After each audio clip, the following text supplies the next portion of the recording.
दोस्तों, जब प्लेंट यानी कि दावा जब प्रस्तुत किया जाता है, तो उसमें जो आवश्यक सारभूत तत्व न्यूमेरियस फैक्ट को जब सम्मिलित किया जाता है, उसके आधार पर जो वाद प्रस्तुत होता है, न्यायालय के पटल पे रखा जाता है।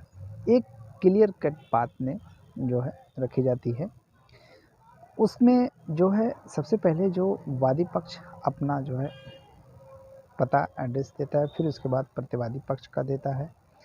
फिर उसमें जो है काज ऑफ एक्शन को लिखा जाता है कि विवाद का जो कारण कहाँ पैदा हुआ, और उसके बाद जो है जुडिक्शन के बारे में लिखा जाता है। जिस न्यायालय के पटल पे रखा जा रहा है, उस न्यायालय के क्षेत्राधिकार कितने तक हैं, उस क्षेत्राधिकार के अंतर्गत रखा जाए। यदि क्षेत्राधिकार के अंतर्गत नहीं आता है, तो न्यायालय जो है हमारी बात को सुनने के लिए जो है तैयार नहीं होगी, उसको जो है रिजेक्ट कर देगी, या जो है दूसरी न्यायालय में जो है उसको ट्रांसफ़र कर देगी। तो इसी तरीके से जो अगला कदम रहेगा एक वादी पक्ष का, जो रिलीफ का आता है। रिलीफ जैसे कि हमने बताया कि एक ही बार में मान लिया जाए, किसी पार्टी को जो है जब भी हम मांगते हैं अपना जो एक एफिडेविट के रूप में मांगते हैं कि बकाया हमारी इतना राशि है, या हमारे अधिकारों का जो हनन हुआ है उसकी पूर्ति के लिए इतना हम चाहते हैं। यदि आप नहीं मांगते हो तो न्यायालय ये समझता है कि आपकी आवश्यकता नहीं है। रिलीफ में जो अनुतोष मांगा जाता है वो आवश्यकता नहीं है। उसमें कुछ टाइम पीरियड होते हैं दोस्तों, हमने ये नोट किया है, आइए देखते हैं। जब प्लेंट हम लोग दोस्तों लिखते हैं, तो उसमें जो है सबसे पहला स्टेप क्या आता है कि कोर्ट का जो है जुडिक्शन नाम लिखा जाता है। जैसे इन इन द कोर्ट ऑफ सी जज जूनियर डिवीज़न। फिर उसके बाद जो है सूट नंबर लिखेंगे। सूट नंबर जब वाद में प्रस्तुत करते हैं तो वाद में तुरंत नहीं मिलता है, बाद में मिलता है। हम ये समझते हैं कि सूट फर्स्ट टाइम किया जा रहा है। अब ये लिखेंगे 1 जनवरी 2024 का, जो जैसे हम मान लीजिए 500 सूट है, अब जो है दूसरे दिन जो है 501 करके लिखेंगे, सूट नंबर 501। इस तरीके से नंबर दिया जाता है, 501/24 यानी 2024 का मामला है। फिर ये प्लेंटिफ का जो है नाम लिखा जाएगा, उसका सनाप, एज नियर अबाउट कितनी है, उसको जो है दर्शा देना चाहिए, या कोई प्रूफ है और उसके अकॉर्डिंग दर्शा देना चाहिए। फिर उसके बाद जो है वो अपना जो है एक एड्रेस दिखेगा गांव का, या एक एड्रेस करिस्पॉन्डेंस जहाँ पे वो डेली रहता है, यानी कि वो चौक पे रहता है, जो चौक मंडी वो अपना जो है किसी शॉप, जिस शॉप पे रहता है या जिस शॉप जो उसकी शॉप है, शॉप को नाम लिख देगा। फिर उसके बाद जो है डिफेंडेंट पार्टी का जो है नाम, और उसके जो सनाप का नाम। जैसे यहाँ डिफेंडेंट पार्टी का नाम महेश है, यहाँ जो है प्लेंटिफ का पार्टी का नाम रमेश सन ऑफ सुरेश। यहाँ पे जो है डिफेंडेंट पार्टी का नाम जो है महेश सन ऑफ महिमा सिंह। मान लीजिए उनके पिताजी का नाम, मतलब उनके जो है पिताजी का नाम यहाँ पे लिखेंगे, हमने सॉरी गलती कर दिया है। फिर उसके बाद जो है जो डेट ऑफ हेयरिंग, जो आज का मान लीजिए आज जो है 27 तारीख है, दूसरा महीना 2024। फिर उसके बाद जो दूसरी तारीख मिलती है तो यहाँ पे लिख दिया जाता है। और उसके बाद जो है वो वाद का कारण क्या है, सूट ऑफ पोजीशन कि कैसा सूट आप कर रहे हैं। इविक्शन, इविक्शन का मतलब बेदखली, जैसे किराएदार को है उसको खाली करवाना है, या मॉर्गेज का मामला है, या सेल डीड का मामला है, या लीज का मामला है, या गिफ्ट का मामला है, तो यहाँ पे लिख देंगे ऑन द बेसिस, यहाँ पे लिख देंगे on the basis of gift. फिर उसके बाद अगर वादी जो है माइनर हो, तो क्या माइनर अपनी तरफ से वो कर सकता है। माइनर तो है लीगल गार्जियन कोई ना कोई होगा। अब वो लीगल गार्जियन फिर उसके बाद जो है उसका जब नाम लिखेंगे किसी माइनर का, तो मास्टर राजू, यानी कि मास्टर पहले लिख कर फिर उसके बाद उसका नाम लिखेंगे। और वो जो मान लीजिए जो उसके पक्ष में जो केस लड़ेगा, वो जो गार्जियन के रूप में नियुक्त किया जाएगा वो भी अपना नाम दर्शाएगा। आइए दोस्तों देखते हैं काज ऑफ एक्शन के बारे में क्या होना चाहिए। काज ऑफ एक्शन जैसे जो परिवर्तन जो क्या होता है परिस्थितियाँ बताती हैं या कोई जो परिवर्तन हुआ ब्रीच ऑफ ट्रस्ट हुआ, वो बंडल ऑफ एलिगेशन सभी उसके बारे में लिखे।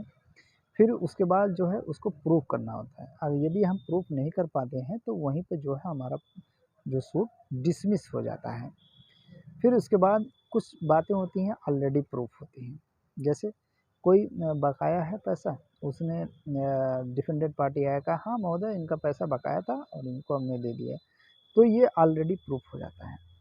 और सबसे पहले ये भी लिखना बहुत अनिवार्य होता है, जिस दिन वाद का कारण उत्पन्न हुआ उसको उद्धृढ़ होना चाहिए, यानी उसको जो है लिखना चाहिए। नहीं लिखेंगे तो आप जो है 1 तारीख पड़ेगी, 2 तारीख, 3 तारीख के बाद जो है डिसमिस हो जाएगा, वो यानी कि खारिज हो जाएगा। फिर उसके बाद जो आते हैं नंबर तीसरा जुडिक्शन, यानी जुडिक्शन जो कोर्ट के क्षेत्राधिकार क्या है। जैसे वर्जिनल जुडिक्शन वाली कोर्ट होती है, प्रिलिमिनरी जुडिक्शन वाली कोर्ट होती है, एक सब्जेक्ट मैटर की जुडिक्शन होती है जो सब्जेक्ट मैटर पर डिवाइड करती है, एक अपीलेट जुडिक्शन होती है, यानी जुडिक्शन का नाम जो दर्शाया जाता है वो जो है उसको क्या है उसका जुडिक्शन जुडिक्शन पे लिखा जाना। कभी कभी क्या है कि कन्फ्यूजन हो जाता है, तो जब कन्फ्यूजन हो जाता है तो न्यायालय खुद डिसाइड कर देती है कि हमारा जो है क्षेत्राधिकार से बाहर है, इसीलिए जो है हम नहीं करते हैं। जो ऑब्जेक्शन डिफाइन सर्विस ऑफ समन जो भेजा जाएगा वो डिफेंडेंट पार्टी रिटन स्टेटमेंट जो है प्रस्तुत करेगा। फिर उसके बाद जो यदि जुडिक्शन नहीं आता है तो हम लोग देखते रहते हैं दोस्तों कि फाइल में जो है यहाँ पे कुछ जगह छोड़ के लिखनी होती है, फिर इधर भी कुछ जगह छोड़ के लिखनी होती है, फिर ऊपर थोड़ा जगह छोड़ के लिखनी होती है। ये यहाँ पे जैसे टिकट लगाया जाता है, इसीलिए जो फाइल में हम लोग ये सोचते हैं कि ये तो हमारा जो है ख़राब हो गया, इतनी जगह जगह ख़राब नहीं हुई है, ये एक प्रैक्टिस के रूप में बताई जाती है ताकि हम यहाँ पर टिकट लगा सकें। और जो ये लास्ट बाएं साइड में होता है कि जैसे return of the proper code, कोई जो है दूसरी कोड को जो है रिटर्न किया जा रहा है, यानी कि ट्रांसफ़र कर दिया जा रहा है, इसके बारे में बताता है।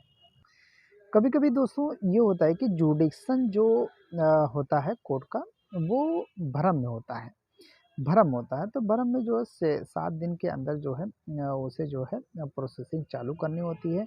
यदि वो जैसे वादी पक्ष ये बोल दे कि फला रूलिंग के अनुसार जो है आपके क्षेत्राधिकार में जो है ये फैसला सुनाया गया था, उस आधार पर जो है जुडिक्शन को जो बताया जा सकता है। फिर उसके बाद जो है आते हैं दोस्तों जैसे रिलीफ आते हैं। जो हमने बताया कि रिलीफ एक ही बार में मान लेनी चाहिए, यानी कि जो आपने उसको एविक्शन का जो सूट फाइल किए हैं एक मकान मालिक ने अपने किराएदार के ऊपर, फिर उसके बाद जो है कोई जो टूटा फूटा हो उसकी कमरे का या फर्नीचर का या पंखे का जो भी रिलीफ मांगना है एक ही बार में मान लिया जाए। ये जो क्षति पहुंचाई जा रही है या ब्याज है जो कई महीने से किराया नहीं दिया है, तो उस क्षति को जो है पूरा एक ही बार में मांग लेना चाहिए। फिर इसके बाद लिखेंगे any release should be given valuation of suit. जो वैल्यूएशन ऑफ सूट होता है, जैसे कोई प्रॉपर्टी कहाँ पे है, गांव में है, शहर में है, मान लीजिए जैसे गांव की प्रॉपर्टी है तो उसका कुछ और रेट रहेगा, और कोई शहर की प्रॉपर्टी है मान लीजिए शहर की है, यहाँ पे जो है हाईवे रोड है तो इसका जो है वैल्यूएशन कुछ और होगा, या इसके जो है थोड़ा साइड में है तो इसका वैल्यूएशन कुछ और होगा। यानी कि सिचुएशन को देखते हुए जो है डिसाइड कर दिया जाए कि वैल्यूएशन कैसे किया जाए। फिर उसके बाद जो है डिफेंडेंट पार्टी खुद ही बता देगी कि वो ये महोदय यानी कि जो 25,000 का वैल्यूएशन किसी प्रॉपर्टी का किया गया है, 25,000 का किया गया है, उसने जो है डिफेंडेंट पार्टी कहा कि महोदय ये तो 15 ही हज़ार का वैल्यूएशन है, तो ये जो है इसी पे जो है वैल्यूएशन जो है निर्धारित कर दिया जाता है। यदि हम न्यायालय को जो है संतुष्ट कर देते हैं तो ऑर्डर नंबर 7 और रूल नंबर 9 में जो है वाद पत्र का स्वीकार किया जाना जो है एक जो है स्वीकार कर लिया जाएगा। फिर वहाँ पे लिखा जाएगा suit is going to be admitted, जो स्वीकार योग्य है। फिर उसके बाद जो है सम्मन भेजा जाएगा, जो इसको जिसको सम्मन को बोलते हैं तामीला, तामीला करवाई जाएगी। और तामीला जो है जब हो जाता है तो उसके बाद जो है डिफेंडेंट पार्टी को जो है मौका दिया जाता है कि आप अपना जवाबदेही बने। जो सर्विस ऑफ सम्मन है 7 दिन के अंदर जो है डिफेंडेंट पार्टी को सूचित किया जाना चाहिए। यानी कि जब हम कोई कॉपी दे देते हैं न्यायालय को कि उसकी जो है कॉपी दे दीजिए, 2-3 कॉपी दे दीजिए, एक सर्विस ऑफ सम्मन के लिए भेज दी गई, अब उसके आधार पर जो है उसकी कार्रवाई स्टार्ट हो जानी चाहिए। यानी कि rule number 7 sorry order number 7 और रूल नंबर 9 में जो है उसको एक्सेप्ट कर लिया गया बात पर। अब उसको जो है डिफेंडेंट पार्टी को 7 दिन के अंदर भेज दिया जाएगा। Thank you for watching.